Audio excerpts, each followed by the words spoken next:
Ako po si Dr. Benigno Manlapas, isang doktor na nag-aalaga sa ating mga nakatatanda. Hindi na po kayo umiinom ng tubig pagkatapos ng 7:00 ng gabi. Hindi na rin kayo nagkakape. Nilalaktawan nyo na rin ang sabaw sa hapunan. Pero gabi-gabi, parang orasan, nagigising pa rin kayo ng 2:00 o 3:00 ng madaling araw para pumunta sa banyo. At sa tuwing nangyayari ito, napuputol ang inyong tulog. Pakiramdam ninyo ay nanghihina ang inyong katawan at ang kinabukasan ay nagsisimula sa pagod. Maaaring iniisip ninyo na ito ay dahil lang sa pagtanda, ngunit ang hindi ninyo inaasahan ay ang tunay na sanhi ay wala sa inyong pantog. Ito ay nasa reseta na nakapatong sa inyong lamesa sa kusina.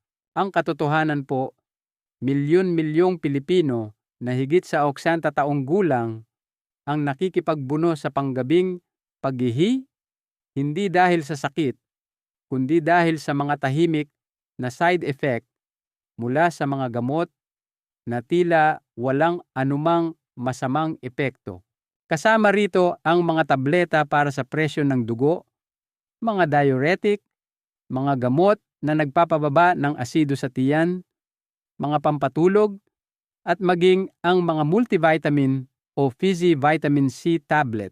Ginagawa lang po ng inyong katawan kung ano ang nararapat nitong gawin, ngunit walang nagsabi sa inyo. Walang nagpaliwanag tungkol sa tamang oras. Walang nagbabala sa inyo na ang isang maliit na tableta ay maaaring gumigising sa inyo gabi-gabi. Ang magandang balita po ay hindi ninyo kailangang itigil ang pag-inom ng inyong gamot. Hindi ninyo kailangang magpalit ng doktor. Hindi ninyo kailangang baguhin ang buong plano ng inyong paggamot. Ang kailangan nyo lang gawin ay ayusin ang ilang bagay. Ang oras, ang dosis, ang kamalayan. At kapag ginawa ninyo iyon, ang mahimbing na tulog ay maaaring natural at ganap na bumalik. Sa video na ito, tatalakayin ko po sa inyo ang 5 pinakakaraniwang uri ng gamot na tahimik na gumagambala sa inyong pagtulog. Tutulungan ko kayong maunawaan kung paano kayo maaaring naaapektuhan ng mga ito. At higit sa lahat, ipapakita ko sa inyo ang maliliit na pagbabago na maaari ninyong simulang gawin ngayon. Samahan niyo po ako hanggang sa dulo. Ituturo ko sa inyo kung paano suriin ang inyong listahan ng reseta sa loob lamang ng 1 minuto upang matukoy kung ano ang maaaring sanhi ng inyong paggising sa gabi. At ang maaaring ikagulat ninyo ay hindi lamang ang mga water pill o gamot sa presyon ng dugo. Maging ang isang Fizzy Vitamin tablet na iniinom ninyo para palakasin ang inyong resistensya ay maaaring tahimik na nakakasira ng inyong tulog.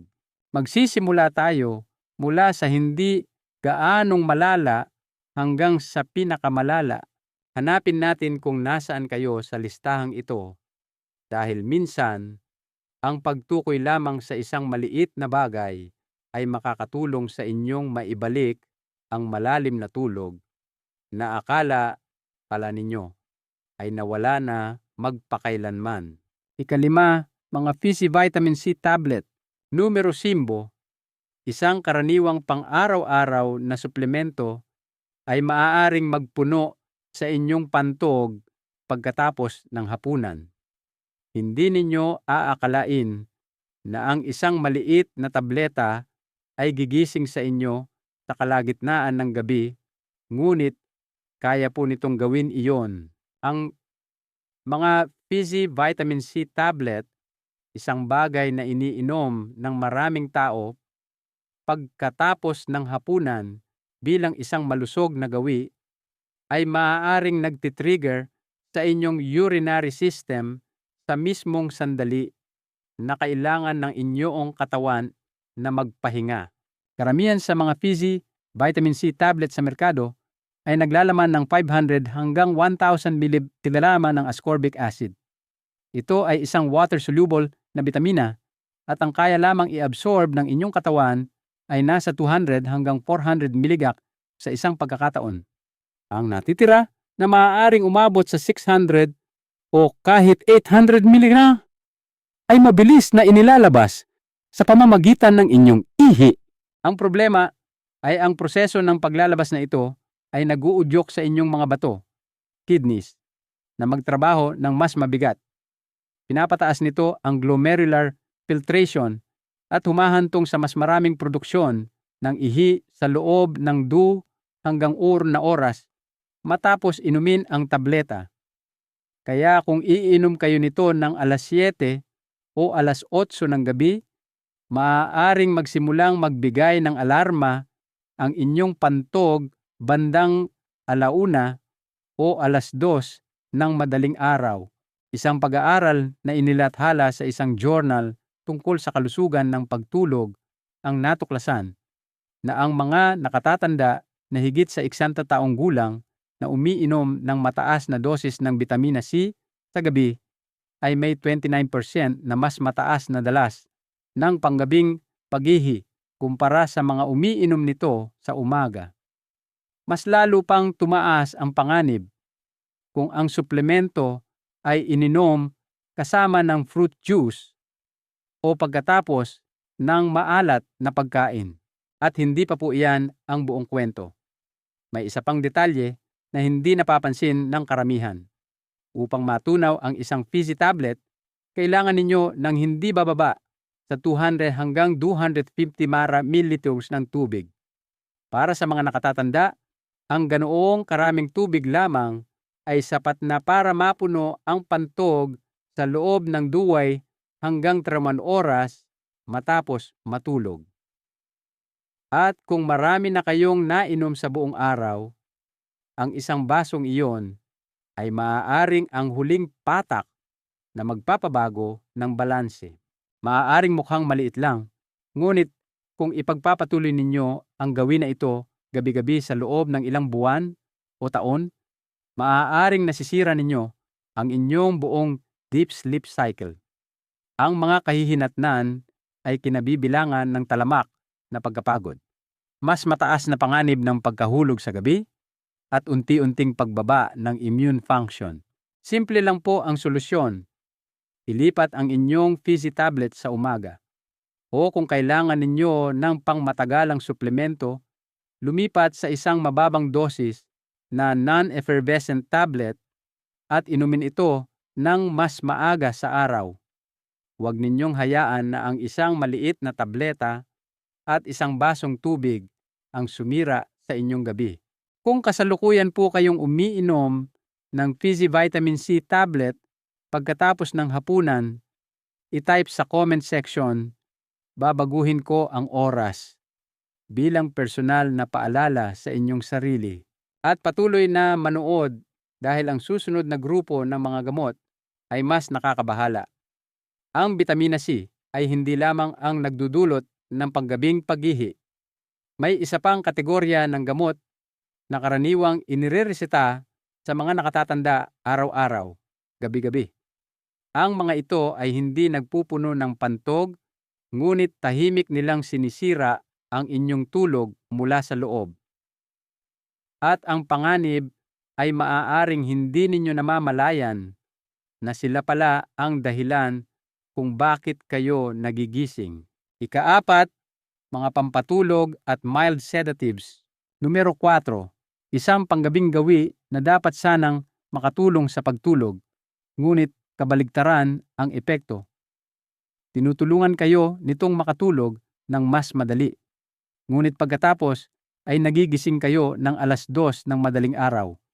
Iniisip ninyo na ito ay dahil sa inyong pantog, sa inyong edad, sa inyong mga bato.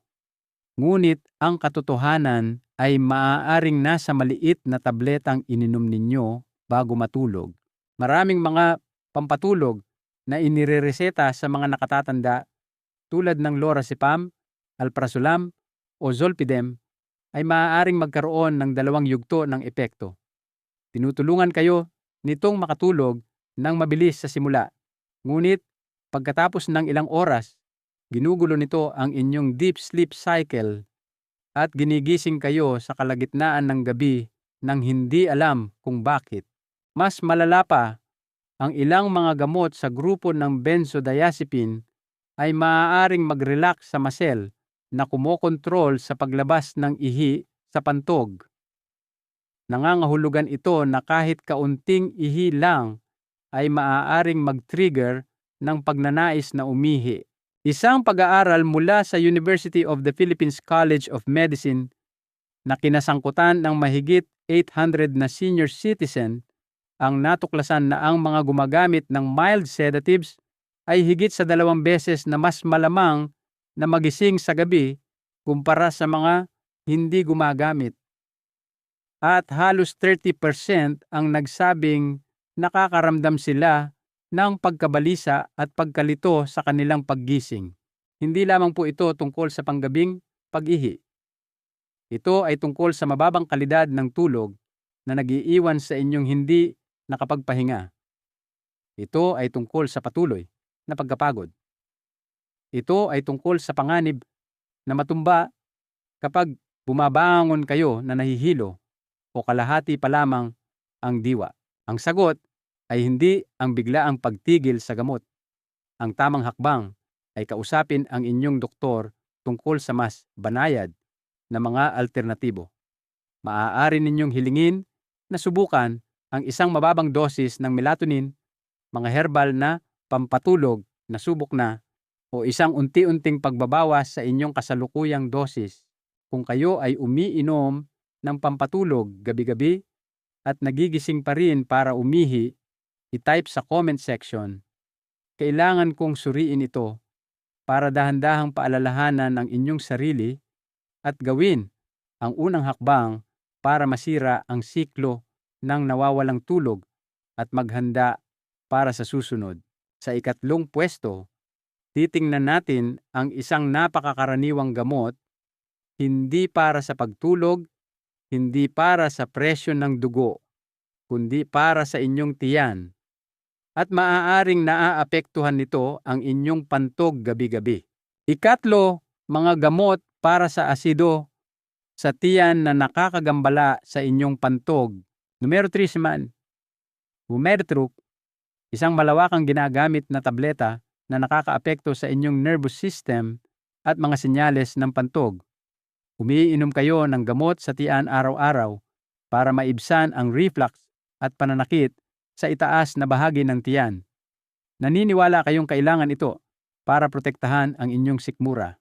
Ngunit kung umiinom na kayo nito ng higit sa 3 buwan at kamakailan ay nagsimulang makaranas ng mas madalas na panggabing pag-ihi, mas mababaw na tulog o banayad na pakiramdam ng pamamanhid sa inyong pelvic area, maaaring oras na para tingnan ng mas malapitan ang pamilyar na maliit na tabletang iyan. Ang mga gamot na nagpapababa ng asido tulad ng omeprazole, pantoprazole at esomeprazole ay kabilang sa isang grupo na tinatawag na proton pump inhibitors. Gumagana sila sa pamamagitan ng pagbabawas ng produksyon ng asido sa tiyan na nagbabago sa kemikal na kapaligiran sa loob ng inyong sikmura. Ngunit kapag ang asido ay pinigilan ng masyadong matagal, nagsisimulang mahirapan ang inyong katawan na i-absorb ang ilang mahahalagang mineral, lalo na ang magnesium at calcium. Ang kakulangan sa magnesium ay isang dokumentadong alalahanin. Ayon sa mga eksperto sa kalusugan, para sa mga taong matagal nang umiinom ng mga gamot na nagpapababa ng asido, ang magnesium ay tumutulong na patatagin ang aktibidad ng nerbiyos at kinokontrol ang paggana ng mga kalamnan, kabilang ang mga makinis na kalamnan ng pantog. Kapag kulang sa magnesium ang inyong katawan, mas malamang na maramdaman ninyo ang pagnanais na umihi ng maaga. Nagiging pabago-bago ang mga reflex ng pantog. maaari kayong magising sa gabi kahit na wala namang gaanong laman ang inyong pantog. Ang kakulangan sa calcium ay maaari ring makagambala sa inyong kakayahang kontrolin ang daloy ng ihi. Pinapataas nito ang pagkakataon ng hindi inaasahang pag-urong ng pantog. Ito ang dahilan kung bakit ang ilang tao ay nagsisimulang makaranas ng madalas na panggabing pag-ihi pagkatapos lamang ng ilang buwan na pag-inom ng gamot sa tiyan nang hindi alam kung bakit. Bagamat maaaring walang tiyak na pag-aaral na nagsusukat sa panggabing pag-ihi na dulot ng mga gamot na ito, sumasang-ayon ang mga eksperto sa internal medicine at urology na kung umiinom kayo ng mga gamot na ito tuwing gabi at nakakaranas ng mahinang tulog kasama ang pabalik-balik sa banyo, oras na para suriin ang inyong mga antas ng magnesium at ang oras ng inyong pag-inom ng gamot. Ang solusyon ay banayad. Kausapin ang inyong doktor tungkol sa pagsusuri ng inyong mga antas ng magnesium kung umiinom na kayo ng mga gamot na ito ng higit sa 3 buwan. Maaari kayong makinabang sa isang suplemento ng magnesium.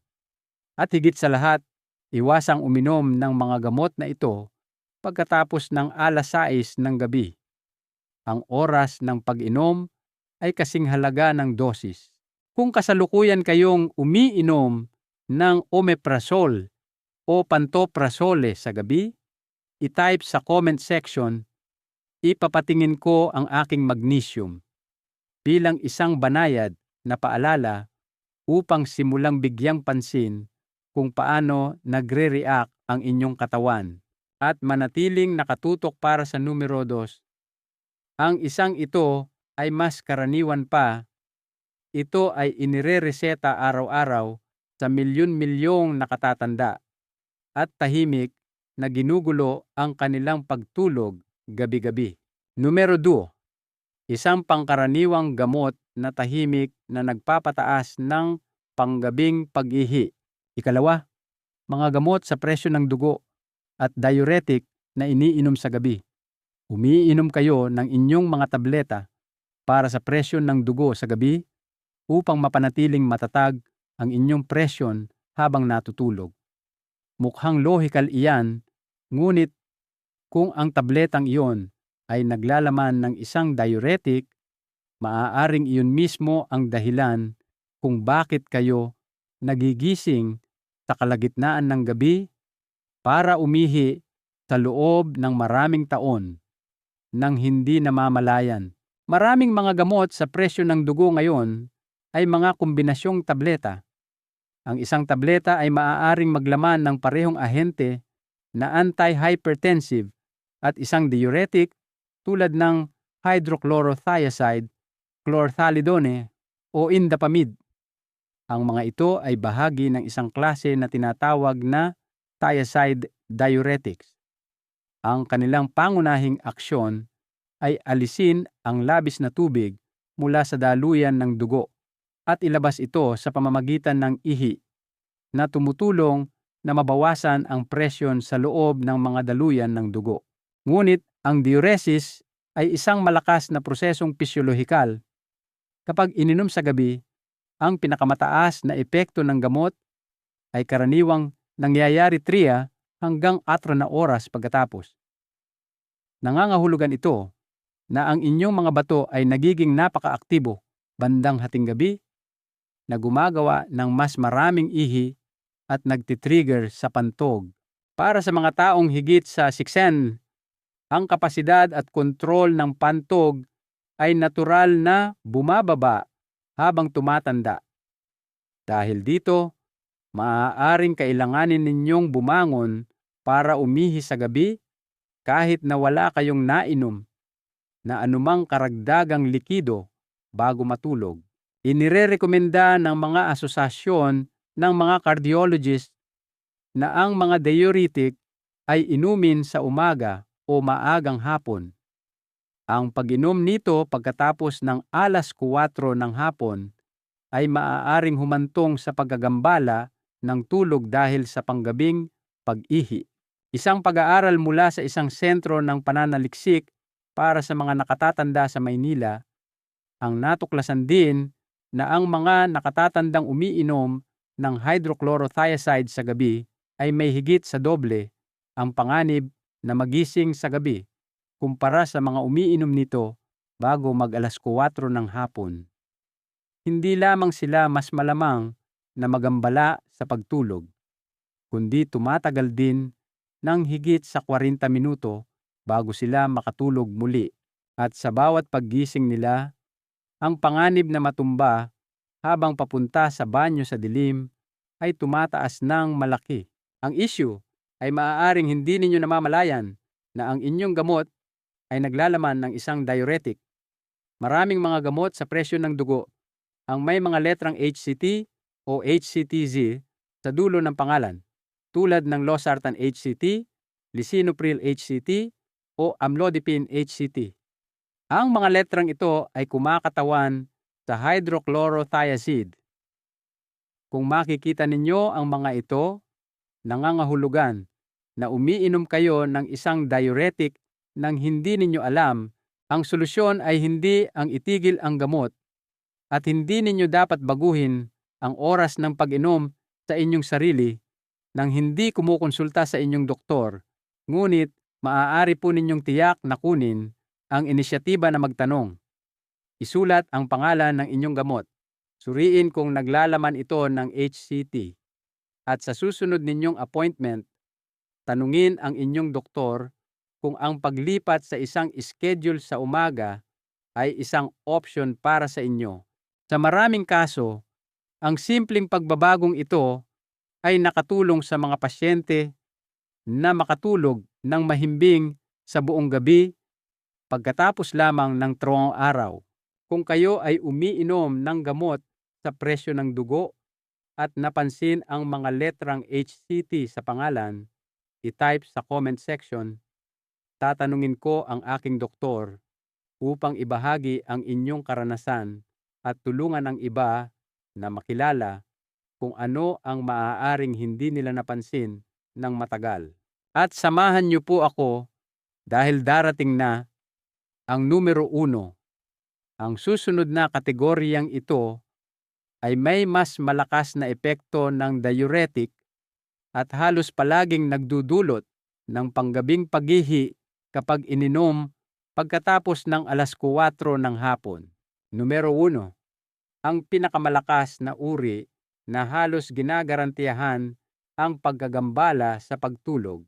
Una, mga malalakas na diuretic na ginagamit para gamutin ang heart failure at pamamaga ng binti. Ito ang kategorya na may pinakamabilis na epekto. At kung umiinom kayo ng furosemide, torsemide o bumetanide para pamahalaan ang pamamaga sa mga binti o heart failure, tiyak na naranasan ninyo ang pabalik-balik sa banyo sa gabi, madalas 1 hanggang 2 beses bawat gabi. Ang mga loop diuretic ang pinakamabibisang gamot na ginagamit para alisin ang labis na tubig at fluid buildup. Gumagana sila sa pamamagitan ng pag-block sa sodium reabsorption sa loop of Henle sa mga bato na humihila ng tubig at electrolytes palabas ng katawan sa pamamagitan ng ihi. Isa ito sa pinakamabisang paraan para mabawasan ang pamamaga, mapababa ang venous pressure, at maibsan ang mga sintomas ng heart failure. Ngunit dahil napakabilis at matindi ang kanilang pagkilos, kung iinumin ninyo ito pagkatapos ng alas 3 o alas 4 ng hapon, ang pinakamataas na epekto ay tatama mismo sa oras na sinusubukan ninyong matulog. Isang pag-aaral noong 2021 na inilathala sa isang journal ng cardiology ang natuklasan na mahigit 80% ng mga pasyenteng umiinom ng furosemide sa gabi ay nagulat na nagigising sa gabi para umihi. Sa mga iyon, higit sa 35% ang kinailangang bumangon ng 2 o higit pang beses bawat gabi. Ang nakakagulat ay karamihan sa mga individual na ito ay inakala na mayroon silang problema sa pantog, hindi namamalayan na ang gamot pala ang sanhi ng pagkagambala. Para sa mga nakatatanda, ang talamak na pagkawala ng tulog dahil sa panggabing pag-ihi ay humahantong sa pagkapagod, nabawasang pisikal na paggana, mas mataas na panganib sa pagkahulog, at mga panggabing kaguluhan sa ritmo ng puso, lalo na para sa mga pasyente na may heart failure. Ang pira-pirasong tulog ay nagpapahirap sa katawan na makabawi at maaaring magpalala sa pagpapanatili ng likido. Ang solusyon ay hindi ang itigil ang gamot dahil ito ay mahalaga, ngunit maaari ninyong kontrolin sa pamamagitan ng pakikipag-usap sa inyong doktor tungkol sa pinakamagandang oras para inumin ito. Sa maraming kasalukuyang gabay sa paggamot, ang malalakas na diuretic ay inirerekomenda na inumin sa umaga. Kung kailangan ng 2 dosis bawat araw, ang pangalawang dosis ay dapat inumin bago mag-alas 2 ng hapon, maliban kung may ibang itinagubilin. Ang pamamaraang ito ay hindi lamang nagbabawas ng panggabing pag-ihi, kundi binabawasan din ang stress sa mga bato at pinapabuti ang pangkalahatang tagumpay ng paggamot.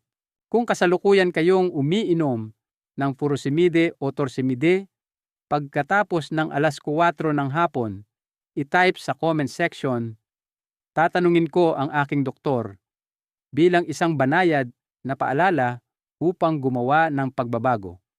Huwag ninyong hayaan na ang isang tabletang dapat sanang tumulong sa inyong puso ay tahimik na nagnanakaw ng inyong tulog at lakas gabi-gabi. Hindi po ninyo kailangan ng bagong doktor. Hindi ninyo kailangang baguhin ang inyong reseta. Ang kailangan nyo lang gawin ay magsimula sa isang simpleng tanong sa susunod ninyong appointment. Magtanong tungkol sa oras. Magtanong tungkol sa mga sangkap.